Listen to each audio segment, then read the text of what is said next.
हिंदू महासभा का बड़ा बयान, देश के खिलाफ बोलने वालों के लिए हो सजाए मौत का प्रावधान। देशभक्त डॉक्टर कपिल कश्यप को युवा प्रदेश अध्यक्ष की सौंपी गई कमान। लक्ष्मी नगर मुजफ्फरनगर में रविवार 1 दिसंबर को अखिल भारत हिंदू महासभा का युवा कार्यकर्ता सम्मेलन गांधी वाटिका गांधी कॉलोनी बैंकेट हॉल में संपन्न हुआ, जिसमें मुख्य अतिथि के रूप में अखिल भारत हिंदू महासभा की राष्ट्रीय उच्च अधिकार समिति के राष्ट्रीय अध्यक्ष आचार्य मदन, भाजपा नेता अशोक बाटला, मुकेश त्यागी, हिंदू महासभा प्रदेश अध्यक्ष अरुण चौधरी एवं राष्ट्रीय कार्यालय अध्यक्ष योगेंद्र वर्मा उपस्थित रहे। कार्यकर्ता सम्मेलन में सर्वसम्मति से डॉक्टर कपिल कश्यप को युवा प्रदेश अध्यक्ष नियुक्त किया गया। इसके अलावा शुभम जोशी को छात्र संघ जिला अध्यक्ष मुजफ्फरनगर एवं पुलकित गोयल को नगर अध्यक्ष युवा मुजफ्फरनगर घोषित किया गया। इसके अलावा 2 दर्जन से अधिक हिंदू वीरों ने हिंदू महासभा की सदस्यता ग्रहण की। इस अवसर पर हिंदू महासभा के उच्च अधिकार समिति के राष्ट्रीय अध्यक्ष आचार्य मदन एवं राष्ट्रीय कार्यकारी अध्यक्ष योगेंद्र वर्मा ने संयुक्त रूप से कहा कि भारत देश का हिंदू राष्ट्र बनना बहुत जरूरी है, क्योंकि दुनिया में कोई भी हिंदू राष्ट्र नहीं है, जबकि ईसाई और मुसलमान के अनेक देश हैं। इसके लिए हम सभी युवाओं को आगे आकर एक विराट आंदोलन चलाना होगा और भारत को हिंदू राष्ट्र बनाने में अपनी भूमिका अदा करनी होगी। प्रदेश के मुखिया योगी आदित्यनाथ के बताए गए नारे पर हमें चलना होगा, क्योंकि जब तक हम एक रहेंगे हमें कोई छेड़ नहीं सकता, नहीं दबा सकता है। जब हम सब ने मिलकर दुश्मनों को सामना किया है, तब दुश्मनों को मैदान छोड़कर भागना पड़ा है। यदि देश के खिलाफ बोलने वालों को सरेआम गोली मारने का आदेश भारत सरकार कर दे तो देश के खिलाफ कोई नहीं बोल सकता, क्योंकि वर्तमान में अपने राजनीतिक चमकाने के लिए राजनीतिक पार्टी कुछ भी करने को तैयार है, चाहे उसे देश को ही बेचना पड़े। देश कहीं भी जाए, उन्हें इससे कोई मतलब नहीं है। उन्होंने कहा कि सर्वप्रथम हमें अपने धर्म को मजबूत करना होगा एवं भारत को हिंदू राष्ट्र बनाना होगा। यदि धर्म सुरक्षित है तो देश सुरक्षित रहेगा। हिंदू महासभा के प्रदेश अध्यक्ष अरुण चौधरी, युवा प्रदेश अध्यक्ष डॉक्टर कपिल कश्यप ने संयुक्त बयान में कहा कि युवा देश की ताकत है। हमें देश को आगे बढ़ाने के लिए सर्वप्रथम युवाओं को मजबूत करना होगा। यदि युवा मजबूत होंगे तो देश भी मजबूत होगा। इसके अलावा मुख्य अतिथि के रूप में पहुंचे भाजपा नेता अशोक बाटला एवं मुकेश त्यागी ने अपने संयुक्त बयान में कहा कि भारत एक विशाल देश है, लेकिन इसको मजबूत करने के लिए हम सबको एक होकर कार्य करना पड़ेगा। यदि हम एक हैं तो हमारा कोई भी कुछ नहीं बिगाड़ सकता। वहीं राष्ट्रीय कोषाध्यक्ष साक्षी वर्मा ने अपने बयान में कहा कि धर्म को सुरक्षित करने के लिए हमें सर्वप्रथम घर घर जाकर प्रत्येक गाँव में हनुमान चालीसा का पाठ प्रारंभ करना होगा और लोगों को हिंदुत्व की भावनाओं के लिए प्रेरित करना होगा। तभी हम आने वाली पीढ़ी को एक सुरक्षित भारत दे पाएंगे। तत्पश्चात आचार्य मदन जी महाराज के द्वारा नवनियुक्त युवा प्रदेश अध्यक्ष डॉक्टर कपिल कश्यप एवं अन्य पदाधिकारियों को मनोनीत पत्र देते हुए उनके उज्जवल भविष्य की बधाई दी। कार्यक्रम का शुभारंभ सर्वप्रथम मंडल अध्यक्ष डॉक्टर गौरव त्यागी के नेतृत्व में सभी अतिथियों का माल्यार्पण कर स्वागत किया गया एवं भगवा पट्टा एवं माला पहनाकर सभी अतिथियों का स्वागत किया गया। उससे पूर्व अखिल भारत हिंदू महासभा के कार्यकर्ताओं ने बाईपास पर पहुंचकर हिंदू महासभा के उच्च अधिकार समिति के राष्ट्रीय अध्यक्ष आचार्य मदन जी महाराज का भव्य स्वागत किया। कार्यक्रम में मुख्य रूप से राष्ट्रीय कार्यकारी अध्यक्ष योगेंद्र वर्मा, राष्ट्रीय कोषाध्यक्ष साक्षी वर्मा, प्रदेश अध्यक्ष अरुण चौधरी, राष्ट्रीय कार्यकारिणी सदस्य सोना सिंह, युवा प्रदेश अध्यक्ष डॉक्टर कपिल कश्यप, मंडल अध्यक्ष डॉक्टर गौरव त्यागी, छात्र सभा के जिला अध्यक्ष शुभम जोशी, मोनू कश्यप, रविंद्र कश्यप, अरुण लाल सिंह, संजू कश्यप, वंश कश्यप, रवि कश्यप, तनिष्क वासु, विपिन कश्यप, देवेंद्र सैनी, विकास कश्यप सहित अनेकों कार्यकर्ता एवं पदाधिकारी गण उपस्थित रहे। जय श्री राम। हमारे आज इस युवा कार्यकर्ता सम्मेलन में मंचस्थ श्री अशोक बाटला जी, श्री मुकेश जी, हमारे राष्ट्रीय अध्यक्ष श्री वर्मा जी और हमारे वीर हिंदू योद्धा भाइयों माताओं, इस समय पूरे देश में एक ऐसी लहर चल रही है, उस लहर के बाद जो परिणाम आने वाला है वो है हिंदू राष्ट्र। भारत का हिंदू राष्ट्र होना तय है। हमारे चीफ जस्टिस जब रिटायर हो गए, अभी पिछले जो गए, उनके एक निर्णय से ज्ञान व्यापी पर जो सर्वेक्षण उन्होंने करवा दिया, वरना कांग्रेस ने तो ये नियम बना दिया था कि अब किसी मंदिर का कोई भी सर्वे नहीं होगा, जो जहां बैठा है वो मस्जिद बन गई तो बन गई। पर उस सर्वे के आधार पर लगभग देश की अनेक अदालतों ने जहां जहां सवाल खड़े हो रहे थे कि इस मस्जिद में पहले मंदिर था, वो सर्वे के ऑर्डर कर दिए, वो याचिकाएं स्वीकार कर दी। अजमेर में भी आपने सुना, संभल में सुना, ऐसे उत्तर प्रदेश में बदायूं में है, कृष्ण जन्मभूमि का चल रहा है।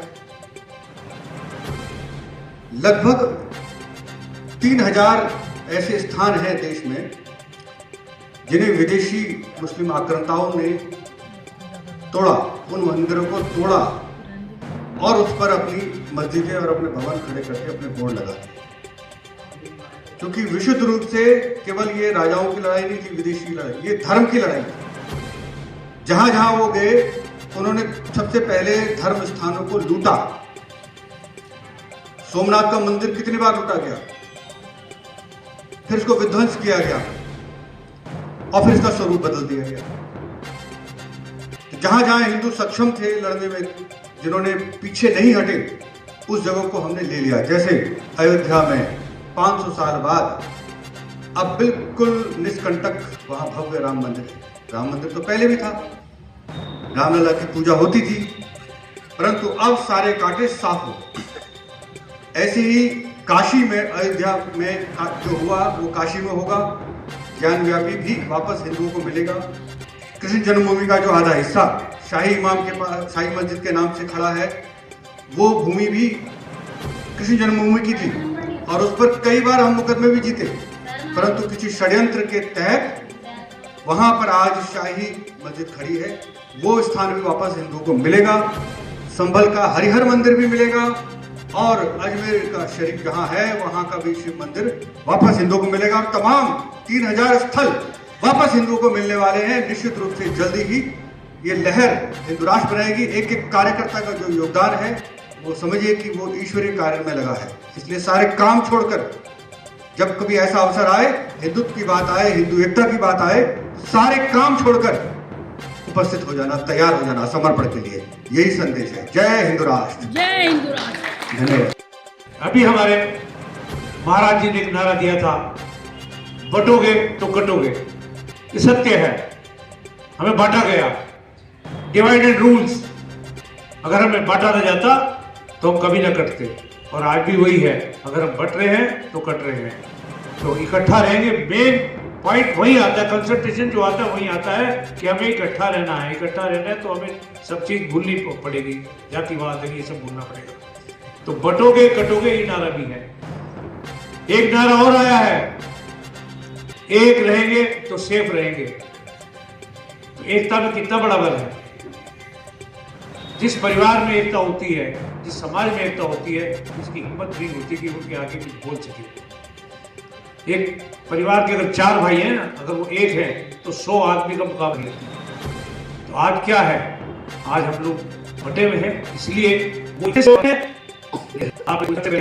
अगर किसी साइकिल में टकरा जाती थी तो ये लगता था यार झगड़ा ना हो जाए, मेरे पीछे कौन आएगा। लेकिन आज परिस्थितियां दूसरी हैं।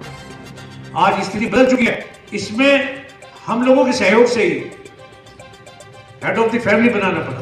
पार्टी भाजपा है, लेकिन आज किसी की हिम्मत नहीं है कि हमारे हिंदू समाज के आदमियों को छेड़। 2014 से पहले जाइए आप, मंदिरों में घंटा बजाना मुश्किल हो जाता था। गांव में ढंग से बारात नहीं जा सकते थे। मस्जिद आती थी तो कहने के भैया यहाँ नहीं बजेगा। भाई क्यों नहीं बजेगा, बारात जा रही तो बारात का काम करेगा। तो मेरा तो ये कहना है कि ना बटो, नहीं बटोगे तो कटोगे नहीं, और एकता बनाए रखें। और आप सभी को पुनः बहुत बहुत बधाई। बहुत बहुत मैं योगेंद्र जी को, साक्षी जी को बधाई दूंगा, जिन्होंने इतना आप लोगों को इकट्ठा किया।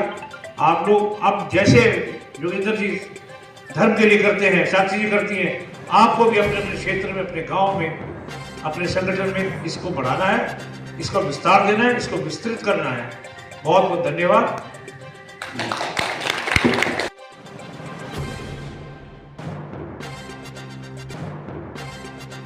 माता की सर्वप्रथम भगवा ध्वज को नमन करते हुए और हमारे मुख्य अतिथि व पदाधिकारियों को मैं दिल से हार्दिक स्वागत व अभिनंदन करता हूं।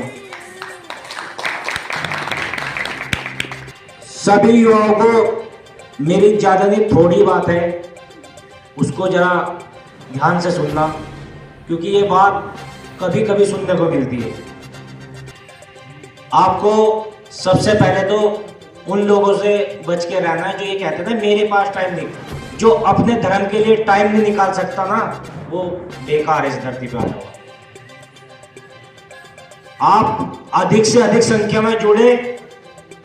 आपने देखा होगा कि अगर आप भी चाहते हो कि मेरा फोटो भी यहाँ आए, मेरा बैनर भी वहां लगे, तो आप लोगों को संघर्ष करना पड़ेगा, गरीबों की लड़ाई लड़नी पड़ेगी, आपको समय भी देना पड़ेगा। क्या आप लोगों को मंजूर है? अगर आप लोग चाहते हो कि मैं इस लड़ाई को लड़ूं, मैं अकेला तुम्हारे बिना नहीं लड़ सकता। मैं तुम्हें साथ, कहते नहीं एक झाड़ू पूरे कूड़े को साफ नहीं कर सकती, पूरी सीख मिल के साफ कर सकती है। आप चाहते हो जब भी मैं मुजफ्फरनगर के अंदर आता हूं, आपको मैं बताऊं, एक यहां से बू आती है, वो कहीं की बू है, वो है मुजफ्फरनगर। ये एक नाम ही नहीं, ये गुलामी का प्रतीक है हमारा। हमें इसका नाम बदलकर हम सब युवाओं को मिलकर इसका लक्ष्मी नगर नाम रखना है। जय श्री राम, जय श्री राम, जय श्री राम, जय श्री राम। क्या आप लोग मेरा साथ दोगे? भारत माता की जय, भारत माता की जय। ये आपकी आवाज होनी चाहिए। अगर हंसना है तो आप मीटिंग में मत आना। ये मीटिंग नहीं, ये वीरों का, टाइगरों का संगठन है कि रोड पे उतरते हुए भी देखिए कोई टाइगर जा रहा है। आप किसी भी चीज से डर के मत रहना, अपना परिचय खुल के दो कि हाँ मैं अखिल भारत हिंदू महासभा का प्रदेश युवा अध्यक्ष हूँ। मैं खुल के कहता हूँ, क्या मेरे अंदर कोई कमी है? मेरे पास किसी भी चीज की कार्ड या कुछ नहीं है जो मैं भूल गया, तो उसके लिए आप रिक्वेस्ट भी कर सकते हो, अपना कार्ड दिखा सकते हो। तो आप कोई चोर नहीं हो, आपको किसी से डरने की कोई जरूरत नहीं, अपनी लड़ाई दिल खोल कर लड़ो। इसी के साथ जय श्री राम, जय श्री राम। मंच पर बैठे पदाधिकारियों को मेरा जय श्री राम, और सभा में आए मेरे सारे प्यारे युवा भाइयों को मेरा जय श्री राम। बहुत सारी बातें आपको जी ने बता दी हैं, तो मेरा भी यही मानना है कि जो बातें इन्होंने आपको बताई हैं, आप सब उन बातों को गुणे, उन पे चले, तो सत्य ही हम हिंदू राष्ट्र बना ही लेंगे। और अब तो एक आंधी चली हुई है, जितने भी आप देख रहे होंगे कि सभी महंत हैं, बहुत सारे साधु हैं जो साथ लग रहे हैं और अब आवाज उठा रहे हैं। तो अब आप लोगों का बहुत बहुत ज्यादा ये बनता है कि आप लोग सब लोग साथ आए, और जिस तरह से आज आप इकट्ठा हुए हैं, मैं आप सबका आभार व्यक्त करता हूं। और जितने भी आज नए पदाधिकारी जिन्हें पद मिले हैं, उन्हें मैं धन्यवाद देता हूं। एक नारा दूंगा, सभी बहुत तेज आवाज में जरा मेरी आवाज से जय श्री राम नारा लगा दे। जय श्री राम।